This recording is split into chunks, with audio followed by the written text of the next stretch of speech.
For the people that we go after, someone else has already tried to find them. The ones that come to us are the kind of hardest of the hard.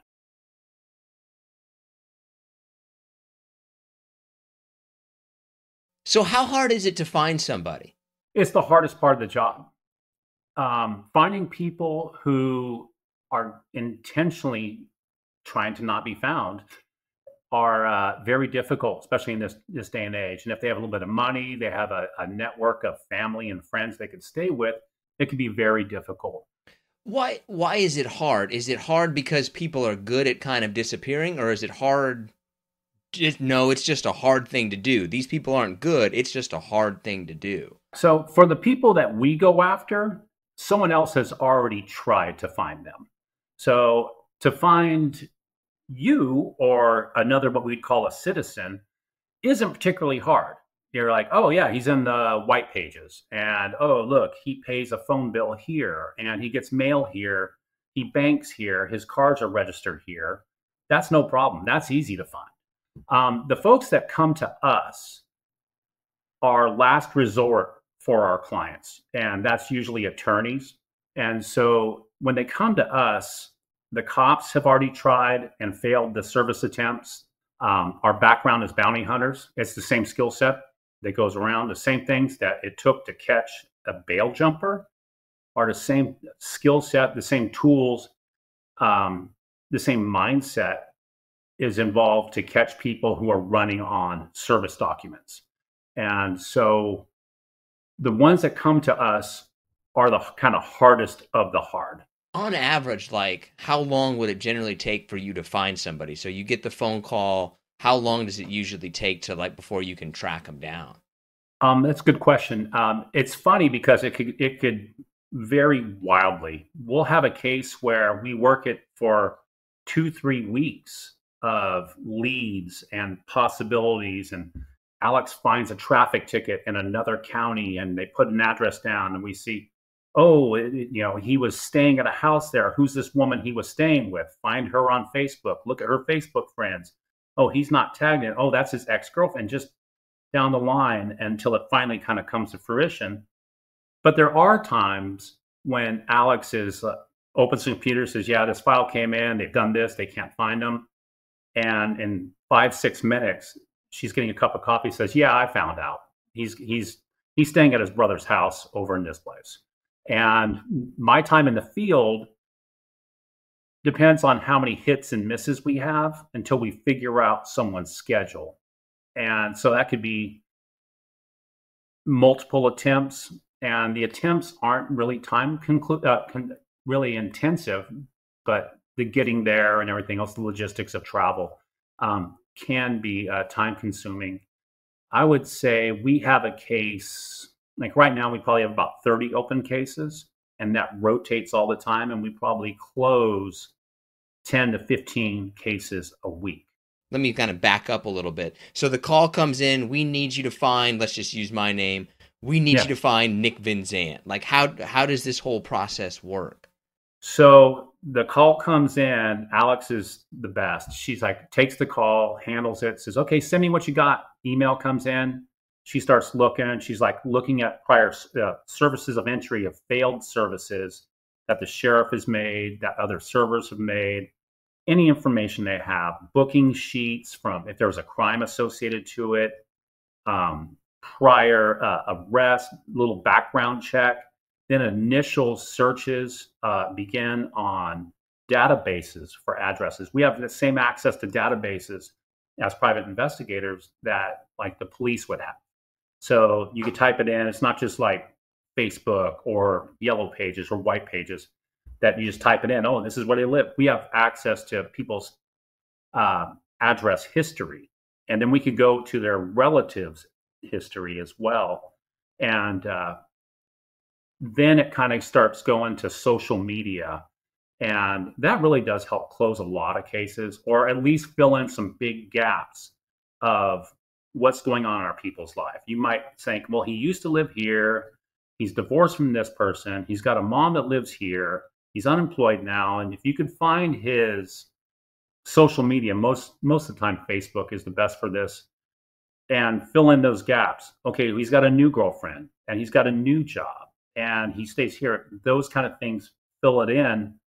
And then Alex is able to kind of pinpoint some addresses for me to go knock on doors. Why are you usually trying to find these people? Like, what's the reason that they're usually trying to be found? For us now, so as you know, for 7 years or so, 7, 8 years, we worked for bail bondsmen doing the same thing. So when people would fail to appear for court, the bondsman would contract Alex and myself to find the defendant, and then for me to go find them at their house or wherever it is, put them in my car and take them back to jail for the bondsman. The people now are dodging pay. Well, it's a great question, because some people are avoiding service accidentally because they are so kind of viscous in their living situations that people just can't find them. They stay on other people's couches. They don't have a car registered to them. They work labor jobs or off the books. They don't bank. Their phone is kind of pay by the minute. We can't really pinpoint them. So they're kind of avoiding service just by default of the way their lifestyle is. Most people that are dodging have something to lose. Child support payments, child custody modification, emergency hearings for people, subpoenas. A lot of people dodge subpoenas. They're being called because they are a witness to their boss's affair, or it's the accountant for someone who's been arrested for fraud, and they're being sued civilly. So they want to get them, and they're not making themselves available for service. A lot of times also tort. We've had some cases, dog bites, slip and fall, things where people have been injured, have been wronged, and they need to be, and the people who are responsible for that need to be served, and they don't want to be any part of that. Did they, now the thing that I always see is like, from what I know about, did they have to identify themselves and say like my name, or like how can you serve somebody or like kind of bring closure to this? Right, that's a good question, because I get it a lot, actually, from even people who are getting service. They'll say to me, well, I didn't tell you my name, or you didn't say you've been served. Like, I'm like, you watch too much TV, man. It's not like that. All the research we do, we have pictures of the people involved. And if I can identify you positively and you won't take it, I'll just drop it at your feet. I'm like, oh, that's no problem. I'm running a body camera. And I'll say, okay, they'll say, well, I'm not Nick. No way. I'm not him. That's my brother. I'm like, okay, no problem. If you won't take it, I'm just going to drop them at your feet. All right, have a good day. And I walk off. We have a video of it. We do an affidavit. I'm like, I identified the gentleman as Nick. He was 6 foot tall, 180 pounds, which lines up with what we saw. This and that. I identified him, his car in the driveway. His license plate was this, which is his car that's registered to him. And, that we fill the affidavit out. And if you say, and it's happened, and it's one of the most glorious things of our job, is when someone denies that they were identified properly or served, and they tell their lawyer, and our lawyer and their lawyer get together, and our lawyer says, well, let me show you the laptop footage here of your client screaming in the yard, I'm not me. And it's amazing. It's like just the chef's kiss for our job when that happens. How do people usually take it? There's no rhyme or reason for it. There's people who it's arguably the worst news they've ever had in their entire life. I served a gentleman last week, divorce papers, and we caught him at his new girlfriend's house. And I give him the documents, and he's just like, okay, thanks. I'm like, have a good day. And he's like, yeah, you too. And we part ways. You'd think he might go bananas, but that's that. But then there might be someone whose insurance is covering something. It's a minor fender bender. They're just been avoiding service because they don't think it's fair that people should be able to sue you, whatever it is. And they lose their minds, screaming, yelling, dodging, whatever. It doesn't happen very often, knock on wood. Probably, I think last year we served personally 1,200, 1,300 people. And we're above that this year. I would say if we end up getting, say, just 1,300 again this year, I would say hostile, probably 200. How does that kind of different from when you were a bounty hunter? Like, how do those interactions of like, oh, I found you, how do those differ between the two of them? So you could, it's, when I was bounty hunting full time, I prided myself on not being a hard ass, not huffing and puffing and going bananas on people and just being polite. And again, trying not to insert myself and getting them to open the door. But if they couldn't, and I saw my guy in there was options. You could kick a door. You can do things like that. Not very often, but it was more wide open because the defendant themselves had signed a Fourth Amendment waiver, the right to privacy. Everything was all, you were kind of like, you just go. Where process service is completely different. At the door, you don't have any of those options. You're not kicking a door. They haven't signed anything over. They haven't done anything wrong. They're just don't want to see you. So it takes a little bit more verbal judo or a little bit more seduction at the door a little bit to kind of get it to happen. We put about 600 people in jail while doing bail for 7 years full time, I guess, 700 people, whatever it was.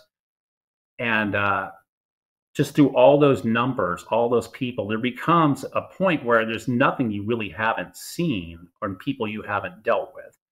So your skills kind of, you have to just be fluid and change your thing. If someone's yelling at you or someone's being nice to you or this, that, you just kind of got to be malleable in your approach. And it's the same as process service. Ultimately, though, the fact that you don't have to throw them in the car and take away their freedom does make process service a little bit easier to close. But with bail, you had some rules or lack of rules that kind of might have made it easier to get there. That makes sense. You had a little bit, like you could kind of, the system was a little bit more in your favor. You could do a little more. Right. And you had financial leverage over people. If they were staying with their co-signer, they're like, listen, man, that's fine. You don't have to bring him out of his room. That's fine. The bail bondsman is going to send you a demand letter tomorrow for $25,000. So that's okay. Let Junior stay in the house. Or you tell me he's not here. That's fine. I'll be back tomorrow with the demand letter that you signed your right to even fight it in court. I'm going to bring that to you for $25,000 tomorrow. So I'll see you later. You have that leverage. Bail is wild. The one thing that I like when somebody kind of goes completely off the grid, right? Like, right. How do they even live off the grid, so to speak? Like, I don't know how you would even exist without that. Like, or like you're not using a credit card, you're not on social media, you don't have a job. Like, how do these people who are really hard to find, like, what are they doing? That's to the point. That is to the point of who's hardest to catch type people are the ones who are like totally off the grid. And how they do that is think about like a bell curve and people who have a lot of money and people who have no money. Those are the ones that go off grid. Most people, the 90% of the people in the middle are easy to find. It's the ones that have a lot of money, the resources who are like, oh man, the process servers come to my house every evening. This would be a good time to go to Chicago for a week. I'm going to go visit my family in Florida for 2 weeks. They can just go. They have the means to just take off. People who have absolutely close to nothing are very hard to find as well. And those absolutely take street, like door-to-door human intel to close. You've got to get someone, you got to get a hotel manager, you got to get an apartments maintenance guy, you got to get a disgruntled baby mama, whoever that is, to say, he's staying over at the Motel 6 on Jimmy Carter. That's how you get those guys. The ones with a lot of money, you're patient. And if you have a lot of money and you're running around and you actually are staying close, I'll get you at a social arrangement. I'll get you at a child custody drop-off. I'll get you when I know you're going to be somewhere that you're associated to a charity or something like that. I'll get you in public. Are you ready for some harder / listener submitted questions? Oh, yeah. So kind of going along that line we were just talking about, most interesting place that you've ever served somebody? I would say gentlemen's clubs. We've had a number of cases that involve strip clubs. I would say suing, like naming, like the entire city council of a city who has been named in a civil suit and walking into the middle of like public comments in a city meeting, like a city council meeting, one for you, doing that type thing, just walking down the line, handing them out to commissioner, commissioner, commissioner, like that. People's work, every line of work. Also, inside people's houses. I know a lot of people don't like to do that. I'm pretty comfortable with it because of my background in bail. But inside people's houses can be really weird. Like it gets a little off the rails because there's an invasion of privacy of sorts that they're like, you might not want to come to the door and your roommate says, oh yeah, he's in the bedroom, and you're like, don't let him in the house, and all of a sudden I'm in there. It gets really weird. That's where you live and not where I live, and I'm there, and you know what I am. You don't want to deal with this. It gets that's when things kind of can get really wacky. Typically, like if there's a weirdest, we do some stuff where we jump paramours, like the girlfriend or the boyfriend involved in a divorce. Those are the ones that are kind of crazy, where they're trying to subpoena a girlfriend and a side girl in a divorce, hitting them, getting them. That could often be in their house or their work or whatever that is. Those get a little bananas. Yeah, I could see that. Because now you're involved in somebody else's drama, and I bet that person is pissed. Oh, absolutely. Or, you're an accountant for someone who's doing bank fraud, or you're the accountant for a couple that are divorcing, and one guy's been hiding money on the side, getting ready to leave his wife. And all of a sudden, you're just doing your job, and you get sucked into this whole thing. They're not happy about that. I mean, they're pros, they could do their thing, but it's still just unpleasant. Do you have somebody that you just can't find? Like, I never found that person. The only reason we don't find someone is because the client will say, okay, that's enough. I don't want to put any more money into this. Just write an affidavit of due diligence, and we're going to make them fight it. So an affidavit of due diligence would be, you take off from Mexico. And I can't get you in Mexico, but we do have people who serve down there. But for whatever reason, you're out of touch. We kind of know where you are, but we can't get you. And we're like, okay, yeah, buy John a plane ticket to Mexico, and he'll go serve this. And they're like, how much is that going to cost? We tell them, they're like, just right. There's not enough money in the case for that. There's not a deep enough pocket to pay you that money, so we could all make money. So just write an affidavit saying everything you did, where you think he is, and what the evidence is to support that, and we'll file it and make their attorney fight that. So as far as not finding one, that doesn't really happen. Yeah, so it's more a financial decision than it is a logistical decision. Absolutely. It's just resources. Biggest lengths someone has gone to hide from you?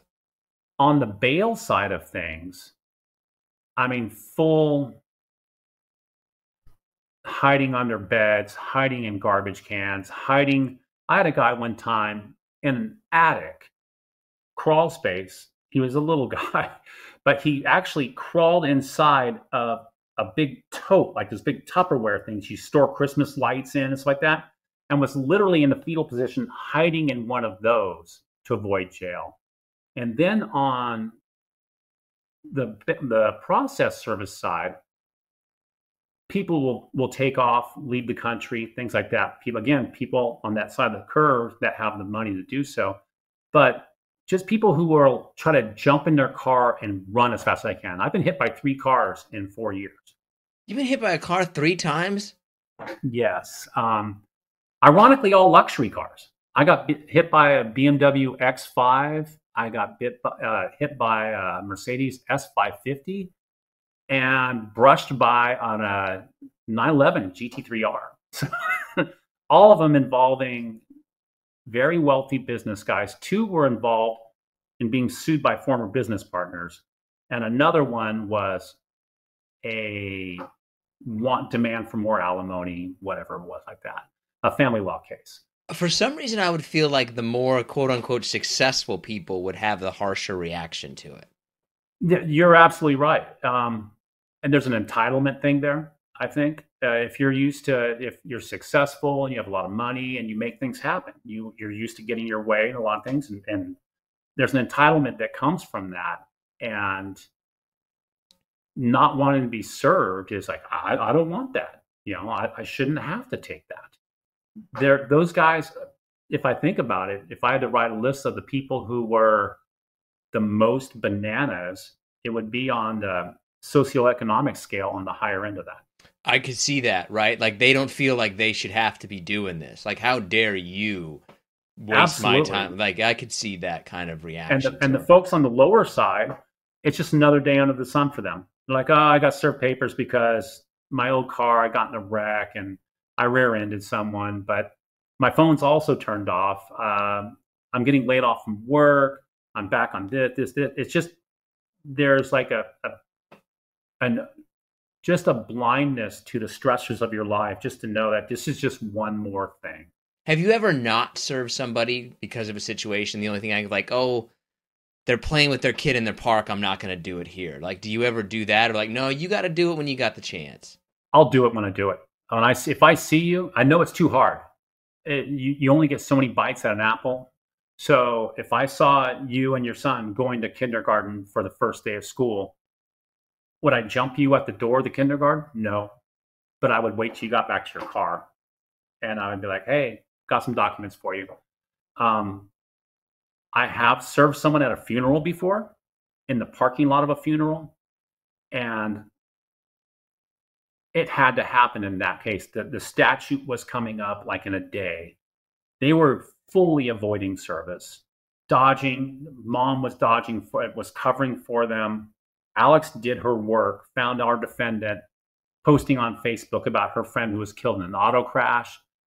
Alex goes back, pulls police records, finds the friend's name, finds the funeral parlor holding the funeral.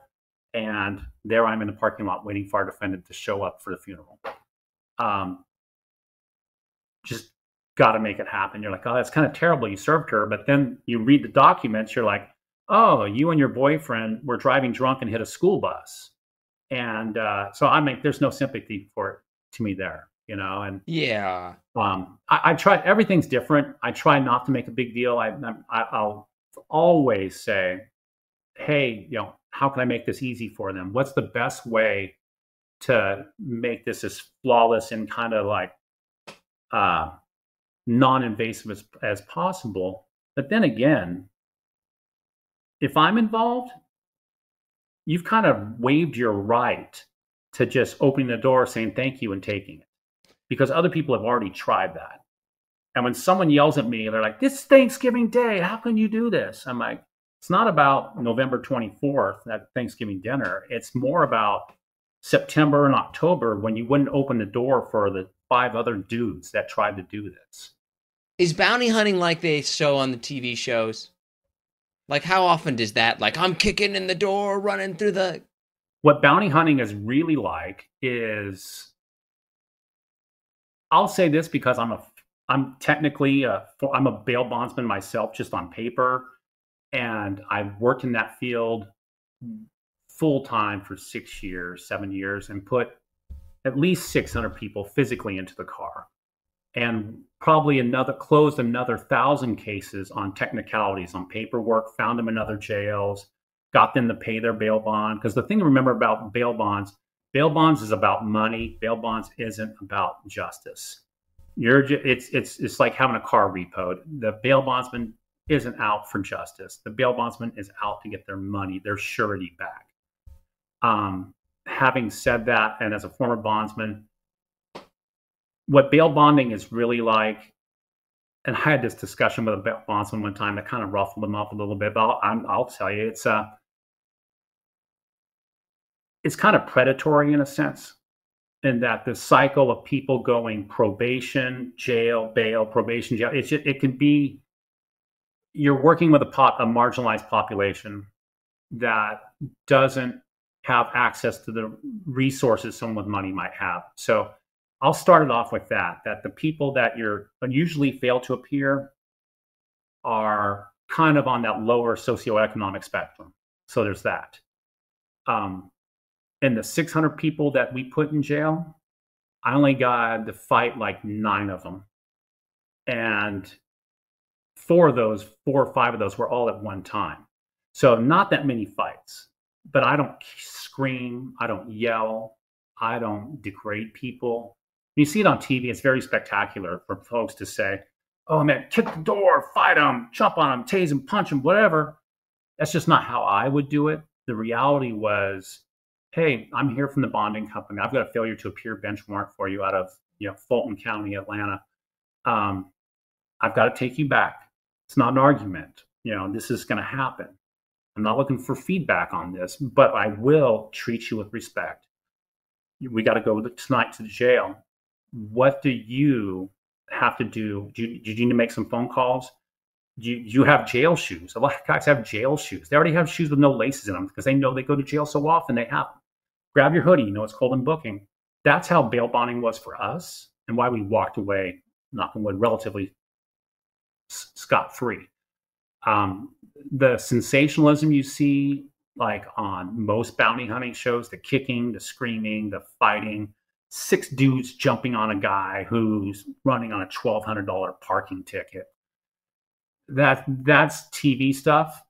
And if there are people who operate like that, I'm sure there are somewhat operating like that, it's just not how we did it. Our business model, it was, first of all, it was just myself and my wife.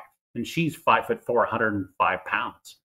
We're not going to, it's me going through the door by myself. I didn't have a whole stack of dudes behind me. And so our technique was much more centered around de-escalation and respect and a nothing personal, strictly business. I know this sucks for you, but I'm not going to make it any worse. It's really probably the better way to handle it. Treat people like people, and they'll act like people. Yeah. The world's a big fat mirror, man. You treat people with respect, and you'll get it right back for the most part. I mean, there was guys. I mean, clearly, it's not all unicorns and rainbows out there. There's some dudes who, on site, we were going, and then that was just what it was. That's the game. But for the most part, when given the opportunity to communicate with someone, they don't want to fight any more than you want to fight. And almost every person we put in the car, we'd be driving them in, and Alex and I in the front seat, they'd be talking. They're like, I'm so glad this is over. Just they're relieved it's over. And especially the way it went down with having some people that would just say, hey, I'm forcing this situation upon you, but I'm not going to try to make it any worse than this already is on its surface. Longest you've ever had to look for somebody? We've had some folks who've run for a year, 13 months, and then finally intel hits. All of a sudden, new address pops up. You've been going to their mom's house. You've been going to their old work. You go to the brothers. You go to the grandma's house. They're getting tired of you. I've hit houses so often, they know my name. They're like, hey, John, how's it going? He's not here. I don't know. I'm like, well, on Facebook, he was here 4 days ago at your birthday party, or whatever. I don't know where he's at. I don't know. I'm like, he has your grandchild. You don't know where your grandchild lives? I don't know. So, okay, no big deal. It's not personal. I get it. But then finally that intel breaks, filed for a new, did a new address pops up. Bang, there it is. Finally.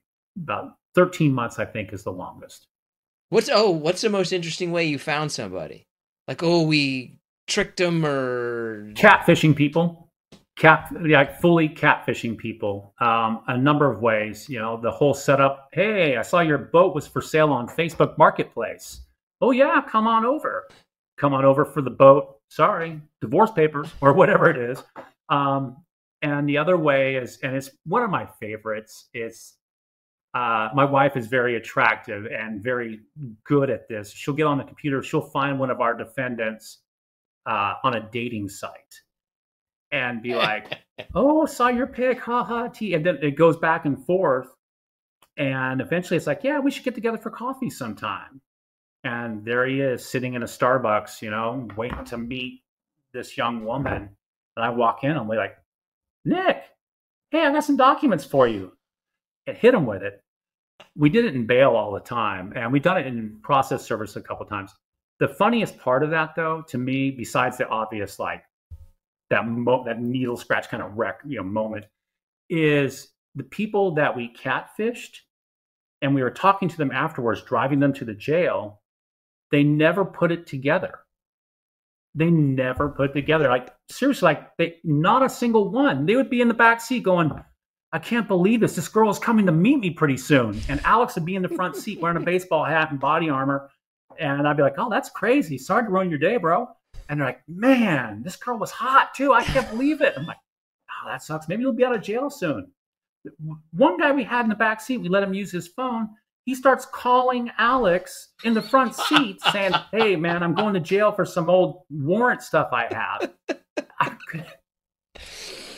It was bananas. It was absolutely, I couldn't believe it was happening. What was that like when he calls and she's in the front seat in the phone? Did he put it together? No, never did. Never did. And it happened more than once. That was the only time someone called her in the front. But literally every person we catfished in the back seat had the realization of, or never realize it. They were just like, I can't believe this is happening today of all days. I'm supposed to have this girl come over to the house. We're like, oh man, that sucks, man. Sorry, bro. That's pretty much the whole thing, man. It's like, I don't know, if people want to get a hold of you, if they want to kind of do that stuff, how can they do that? What's the best way? Best way, if you want to see a little insight into the day-to-day, my Instagram is unique_skillset. And I don't really post much anymore, but I'll run stories all the time of what we're doing in the field. Kind of like a snapshot blog of what we're up to. Cases, Atlanta, things like that. Our podcast, Wanted Podcast, we actually just got new microphones. We're actually going to start doing it again, I believe. We took a break. It was real big for us, but we got so busy. But now we're going to start adding it back in. So that was Wanted Podcast. And that's on all the normal podcast applications. But Wanted Podcast is a great way to hear some of these stories in about an hour-long version of it.